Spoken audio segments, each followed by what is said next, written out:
My dear students, welcome to Mathological. First question of the session. A and B together can complete a work in 20 days, while B working alone can complete the entire work in 36 days. If A works with 3/4 of his efficiency, then how many days can both A and B complete the work? So A and B, they are completing the work in 20 days, and B working alone can complete the same work in 36 days. So what can we assume as work? LCM क्या आ जाएगा 20 और 36 का? That will be 180.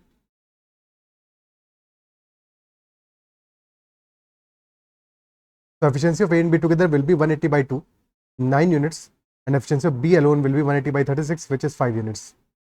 And hence efficiency of A will be, अगर A और B की मिला के efficiency है 9 और B की अकेले efficiency है 5, तो efficiency of A will be 9 minus 5, which is equal to 4. Then question is saying, if A works is 3/4 of his efficiency, यानी कि A अपनी पूरी efficiency से काम नहीं करता है, he is working with 3/4 of his efficiency. और efficiency A की है कितनी? 4 है, तो efficiency 3/4 efficiency हो जाएगी 3 only. So in how many days can both A and B complete the work? Work तो 180 है, तो time taken will be equal to 180 divided by efficiency of A is 3/4 यानी कि 3 है, और बी की 5 है, 3 + 5 8, तो 180 by 8, 4 से 45 बचेगा, 45/2 यानी कि 22.5 डेज में they can complete the work. This will be the answer, 22.5 days. Clear है? Okay, next question.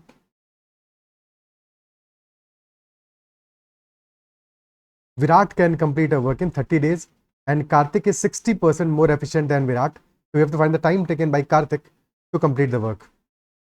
Virat complete कर रहा है वर्क को 30 डेज में, एंड कार्तिक की एफिशिएंसी क्या है? 60% ज़्यादा है, 60% more efficient.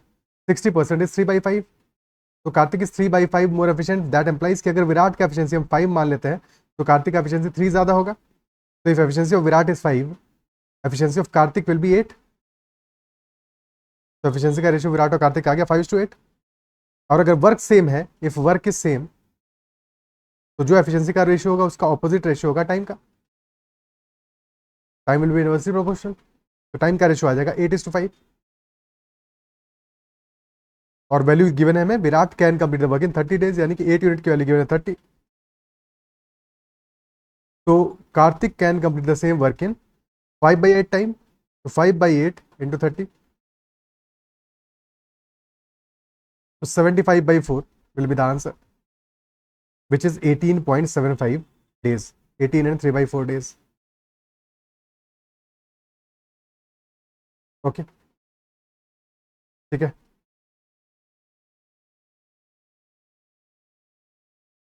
Next question.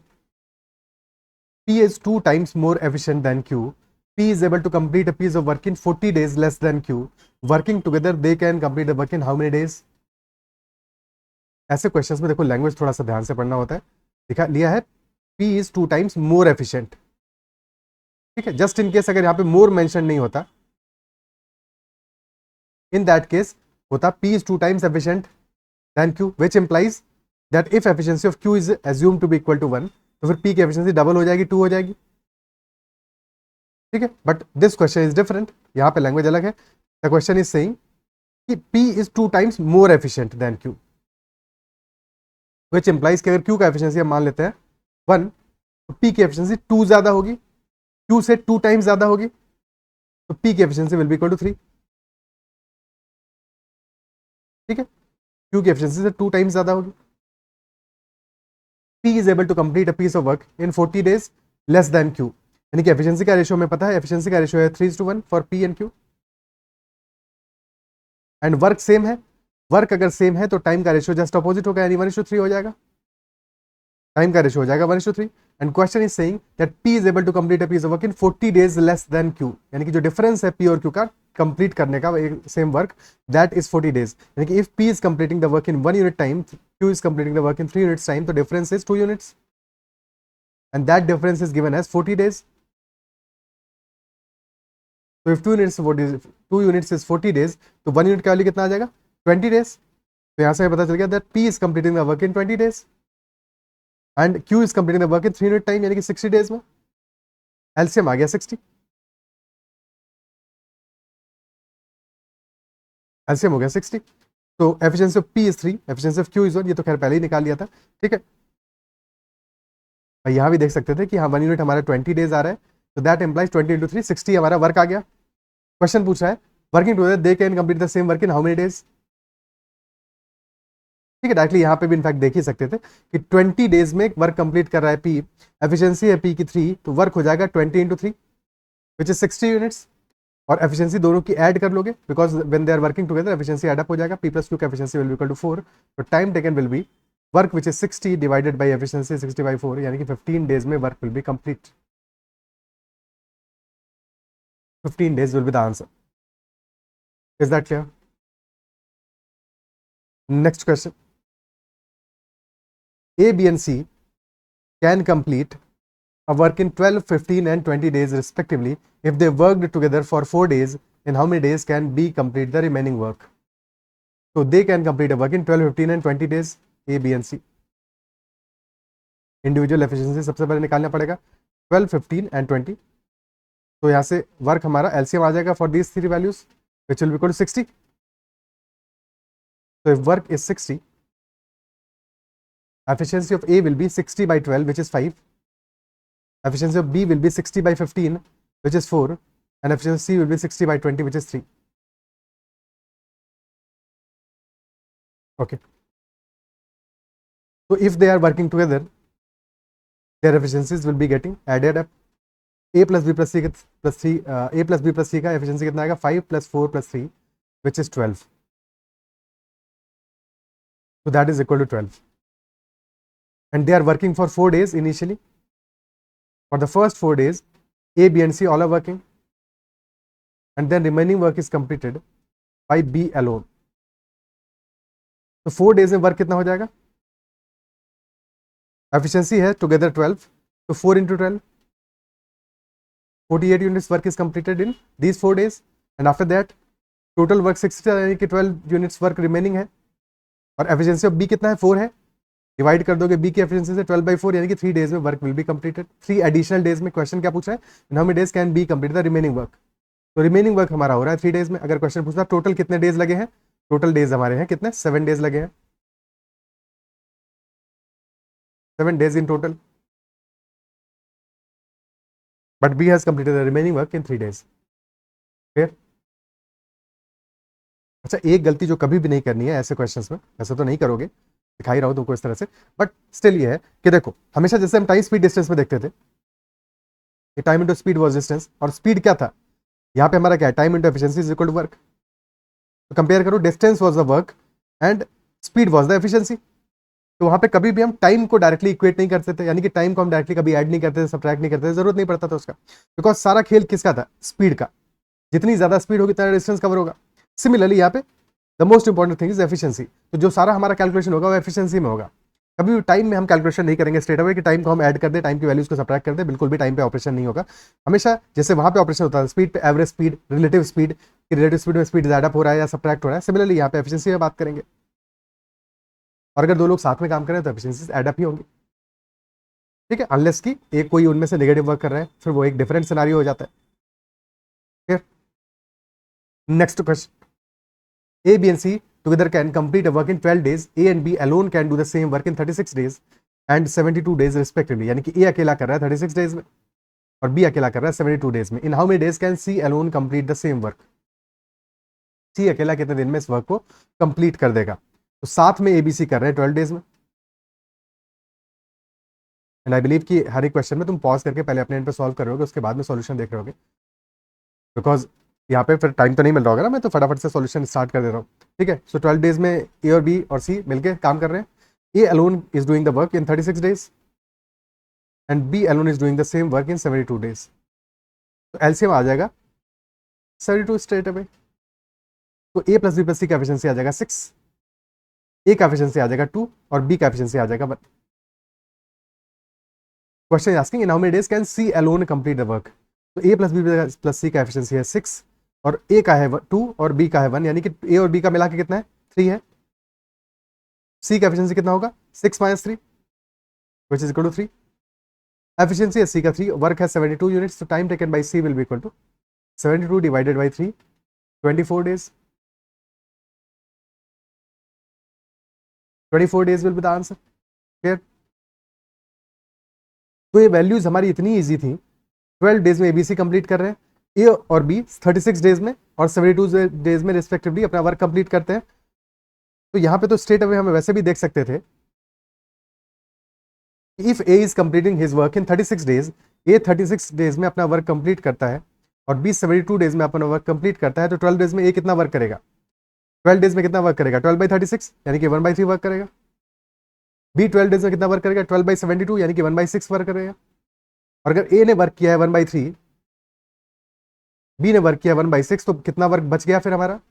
1/3 plus 1/6 is 2/3, sorry 1/2. 1/3 plus 1/6 is 1/2, तो रिमेनिंग वर्क है 1/2 and this remaining work has been done by C only. और सी ने कितने दिनों में किया है? 12 डेज में. This work 1/2 work is done by C in 12 days.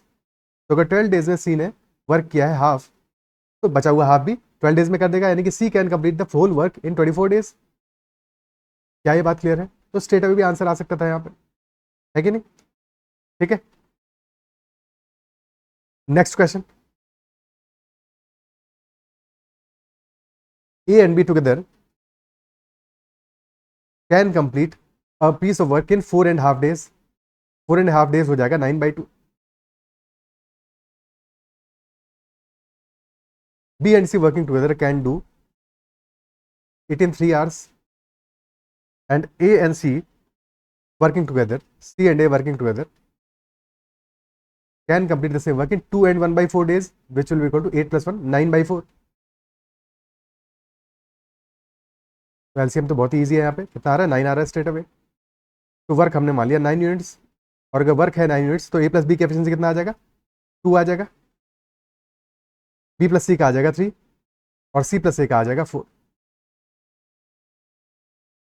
Now if you add all these efficiencies, A plus B plus B plus C plus C plus A, तो A भी हमारा 2 टाइम्स आ रहा है, B भी 2 times आ रहा है और C भी 2 टाइम्स आ रहा है, तो this will be 2 times A plus B plus C. ये तो होगा, और एफिशिएंसी हो जाएगा 2 प्लस 3 प्लस 4, तो दैट विल बी 9. तो A plus B plus C का एफिशिएंसी आ जाएगा टुगेदर 9/2,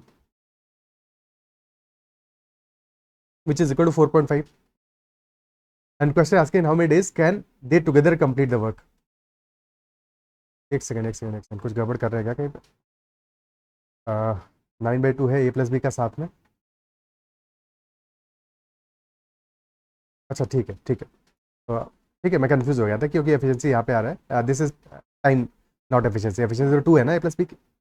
ठीक है, यहाँ पे एफिशिएंसी आ रहा है 4.5.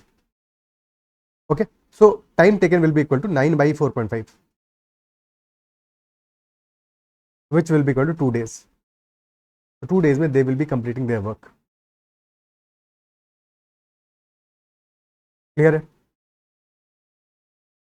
ऑल्सो एक और छोटी सी बात कि जब भी कभी ऐसा होगा, देखो दो पर्सन का जो हम पेयर बना रहे हैं, तो A and B are completing the work in 9/2 days, B and C are completing the work in 3 days and C and A are completing their work in 9/4 days. तो क्या यहाँ पे देख पा रहे हो कि इन दिस पर्टिकुलर केस हमारा मिनिमम वैल्यू क्या आ रहा है? नंबर ऑफ डेज का 3 आ रहा है when B and C are working together. तो when B and C are working together they are taking 3 days. तो जो हमारा एक्चुअल आंसर होगा, बिकॉज हम ABC तीनों से वर्क करा रहे हैं, that should be less than 3. तो हमारा आंसर होगा that should be less than 3. तो ये बात तो पहले ही समझ में आनी चाहिए, इजंट इट सो? कभी ऐसा होता है कि कैलकुलेशन मिस्टेक तुमने कर दिया है, 2 वाला फैक्टर कंसिडर नहीं किया, तो मामला गड़बड़ हो जाएगा. तो वहां पे एक बार वेरीफाई करने के लिए ये चीज भी दिमाग में रखना चाहिए कि जो हमारा आंसर है that should be definitely be less than 3, sorry less than 3 क्या, लेस देन 9/4, बिकॉज C और A तो 9/4 डेज में ही कंप्लीट कर दे रहे हैं. ठीक है, C और A तो 9/4 डेज में ही कंप्लीट कर रहे हैं, तो answer should be less then 9/4. जो भी हमारा डेज में आंसर आएगा that should be less then 9/4, less than the minimum value. क्या ये बात क्लियर है? ठीक है,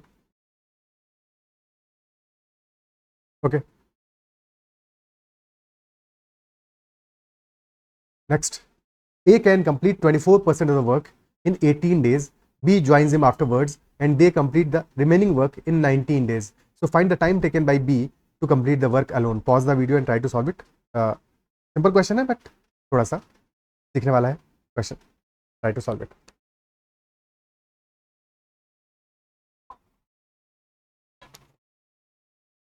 तो ए कंप्लीट करता है वर्क को 24% वर्क को 18 डेज में. A is completing 24% work in 18 days.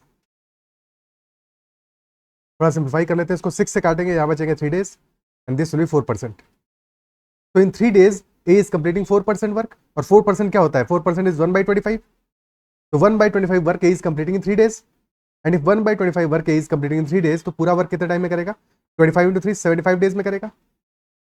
I repeat, सबसे पहले हमने इसको सिंप्लीफाई किया 6 से, तो बचा हमारा 3 डेज में ए इज कंप्लीटिंग 4% वर्क, और 4% होता है 1/25. 100% कितने टाइम में करेगा? 25 into 3 75 डेज में.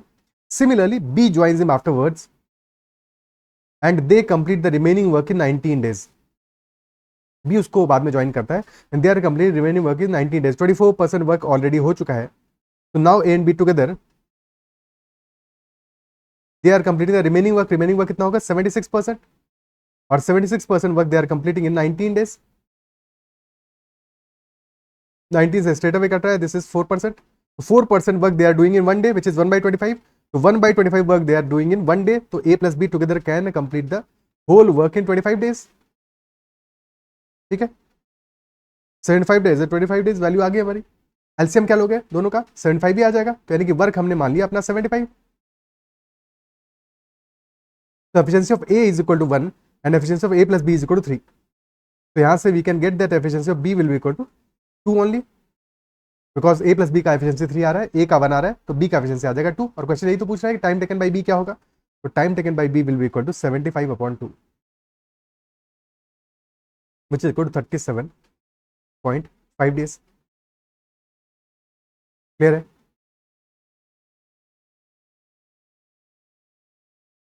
ठीक है, ओके.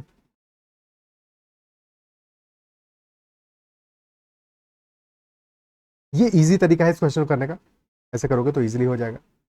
कैलकुलेशन भी हमारा टिपिकल नहीं हुआ. अदरवाइज ऐसे भी सोच सकते थे, फर्स्ट 18 डेज तक तो ए वर्क करता है. ए वर्क करता है फर्स्ट 18 डेज, और 18 डेज में कितना वर्क कर लेता है? 24%. और नेक्स्ट टाइम ए और बी दोनों वर्क करते हैं. नेक्स्ट टाइम मतलब कि रिमेनिंग वर्क ए और बी दोनों करते हैं. तो A is working for 19 days. A 19 days work कर रहा है. और अगर ए 18 डेज में वर्क कर रहा है 24%, 19 डेज में कितना करेगा? 19 डेज क्या है? 18 + 1. 18 डेज में करेगा 24%, और 1 डे में कितना करेगा? 24/3%. Isn't it so? तो टोटल वर्क ए का कितना हो गया? 24 + 24 48%. सॉरी 24/3 नहीं, 24/18% होगा, यानी कि 4/3%. ठीक है, 24 + 24 48%. 48 + 4/3 which will be 48 into 3 144 + 4 148/3% work must be done by A. 148/3% work किसने किया है? ए ने. अब क्या हम कह सकते हैं कि दिस वर्क इज 148/300?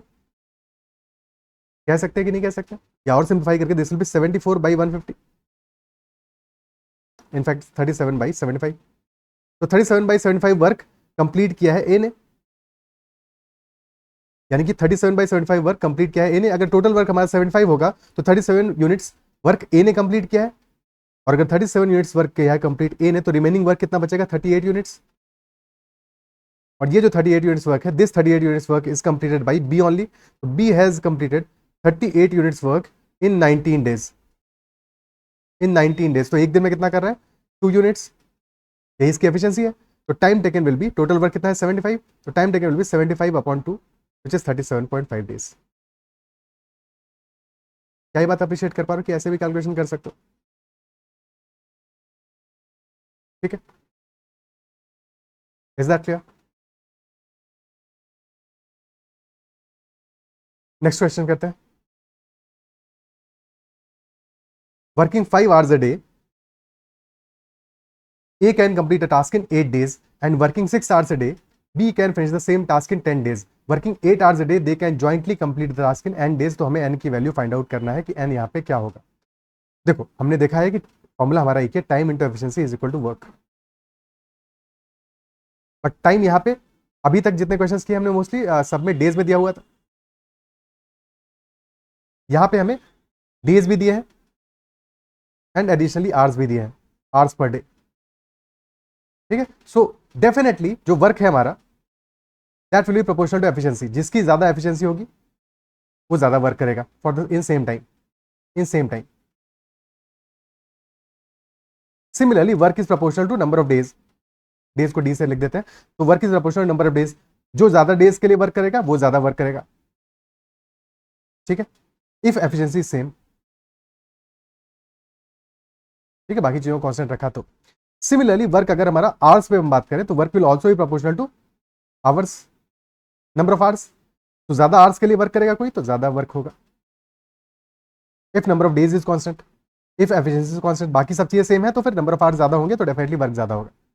अगर बाकी चीजें कम हो जाती है तो हो सकता है नंबर ऑफ आवर्स बढ़ा दिए तुमने बट नंबर ऑफ डेज कम कर दोगे तो फिर वर्क जरूरी नहीं है बढ़े, ठीक है। सो बाकी चीजें इसीलिए हम कांस्टेंट रखते हैं। जब भी प्रोपोर्शनैलिटी की बात करेंगे तो remaining things must be taken constant, clear है। तो यहाँ पे हमारा डेज की बात हो रहा है, आवर्स की बात हो रहा है, तो टाइम हमारा क्या होगा, time will be number of days multiplied by number of hours. Basically यहाँ पे टोटल नंबर ऑफ आवर्स हम देखेंगे कि अगर 8 डेज तक A is working and each day he is working 5 hours, 8 days तक A is working and each day he is working 5 hours, तो that implies that total कितना वर्क कर रहा है, 8 into 5 40 आवर्स। ये तो मतलब हुआ 40 आवर्स वर्क कर रहा है टोटल, ठीक है। सो ए इज वर्किंग 40 आवर्स और 40 आवर्स में ए वर्क को कंप्लीट कर रहा है।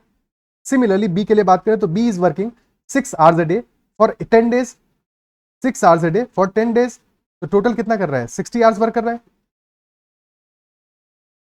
तो बी का वर्क है 60 आवर्स का, बी 60 आवर्स में वर्क कंप्लीट कर रहा है। वर्क दोनों के लिए सेम है तो 40 और 60 का एलसीएम ले लोगे, आ जाएगा 120।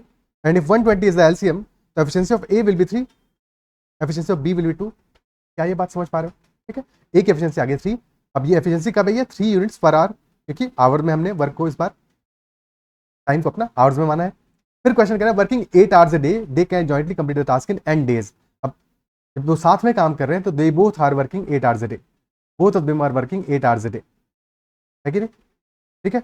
सो यहाँ पे जब दोनों साथ में काम कर रहे हैं तो उनका एफिशिएंसी कितना हो जाता है, ए प्लस बी का एफिशिएंसी कितना हो जाता है, that is 5 units per hour. तो नंबर ऑफ आवर्स कितने आ जाएंगे, टाइम कितना आ जाएगा, that will B 120 divided by 5 which is 24 hours. तो 24 आवर्स में they can complete the work, but एक दिन में वो 8 आवर्स ही काम कर रहे हैं तो नंबर ऑफ डेज आ जाएगा हमारा 24/3, सॉरी 24/8, 8 आवर्स डेली काम कर रहे हैं 24/8, यानी कि 3 डेज में they will be completing the work, 3 days में they will be completing the work. क्या ये पार्ट क्लियर है, ठीक है। या फिर हम ऐसे भी सोच सकते थे कि ए प्लस बी का एफिशिएंसी है 5 यूनिट्स पर आवर, एफिशिएंसी है 5 यूनिट्स पर आवर, तो अगर वो 8 आवर्स वर्क कर रहे हैं एक दिन में तो इनटू 8 कर दो, तो यानी कि 40 यूनिट्स पर डे करेंगे, ये पर डे एफिशिएंसी आ गया। टोटल वर्क है 120, 3 डेज में कंप्लीट कर लेंगे। अगर 40 यूनिट्स पर डे करेंगे तो 3 डेज में वर्क हमारा कंप्लीट हो जाएगा। क्या ये बात क्लियर है, ठीक है। This is one approach. और क्या सोच सकते थे यहाँ पे, हमने फर्स्ट सेशन में एक फॉर्मूला देखा था, एक फॉर्मूला क्या है, वो एप्लीकेशन है बस, कि अगर ए कोई काम x डेज में कर रहा है, बी कर रहा है y डेज में, तो we can say that they together can complete the work in x y upon x plus y days, isn't it so. तो सिमिलरली यहाँ पे कह सकते हैं कि ए वर्क को कंप्लीट कर रहा है 40 आवर्स में, बी वर्क को कंप्लीट कर रहा है 60 आवर्स में, 40 into 60 डिवाइडेड बाई 40 प्लस 60, इतने आवर्स में they will be completing the work together. तो this will be number of hours in which they will be completing the work together. But question number of hours नहीं पूछा है, question कह रहा है if they are working 8 hours a day तो कितने दिन लगेंगे। तो नंबर ऑफ आवर्स तो निकल गए, 1/8 से डिवाइड कर दो, number of hours per day से डिवाइड कर दो तो हमारा नंबर ऑफ डेज निकल जाएगा आंसर में। तो क्या वैल्यू आ जाएगा यहाँ पे, this will B 40 into 60 divided by 100 into 1/8, 2 0 से 2 0 गए, 8 से यहाँ 4 गया और बचा 3, तो 3 डेज में the work will be complete, 3 days will be the answer. क्या ये बात क्लियर है कि अभी बिल्कुल सिंपल इन्फॉर्मेशन आ रहा है तो ऐसे भी सॉल्व कर सकते हैं, ठीक है। किसी और क्वेश्चन में ऐसा भी पॉसिबल हो सकता है कि instead of working 8 hours a day question ये कहे कि ए वर्क करेगा 3 आवर्स और बी वर्क करेगा 5 आवर्स डेली, ठीक है। तब कितने टाइम में वर्क कंप्लीट होगा,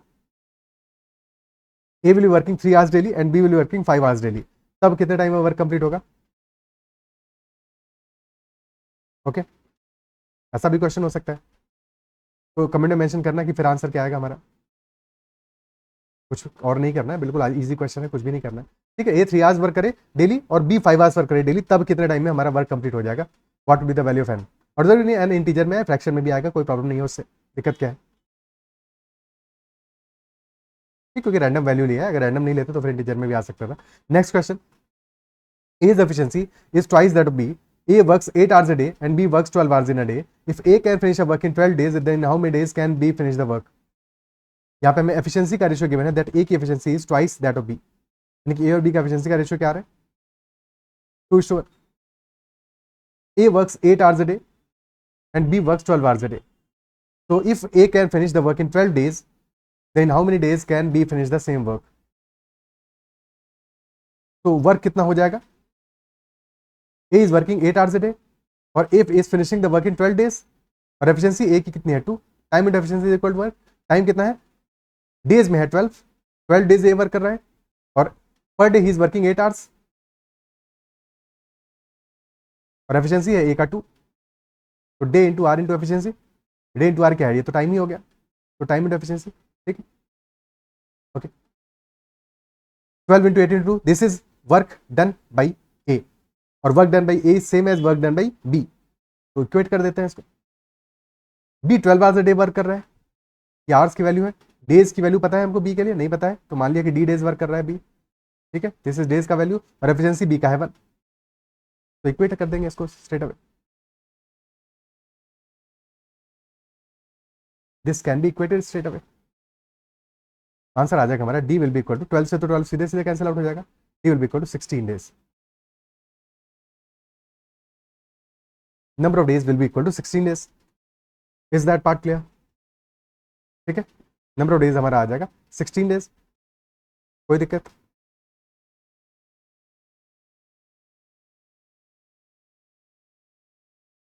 ओके, अब यहाँ पे एक छोटी सी बात को और समझ लेते हैं. देखो, नंबर ऑफ डेज आ गया हमारा 16 डेज.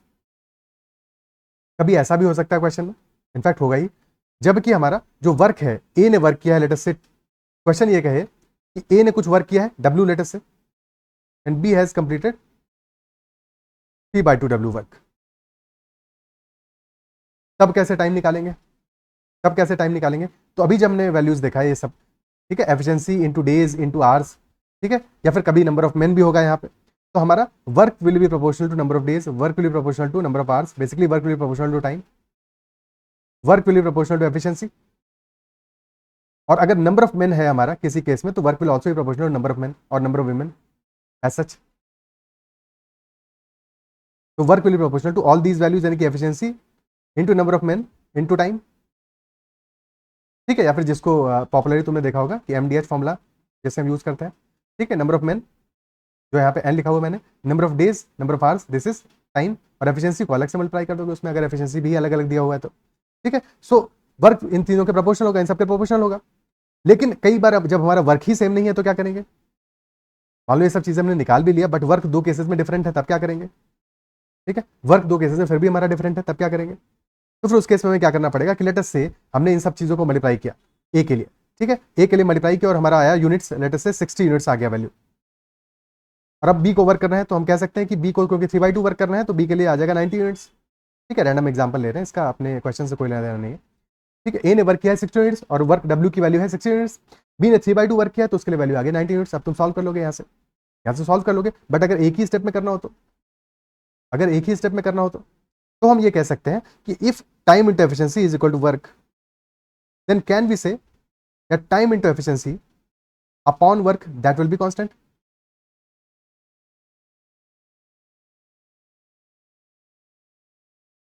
क्या ये बात समझ पा रहे हैं?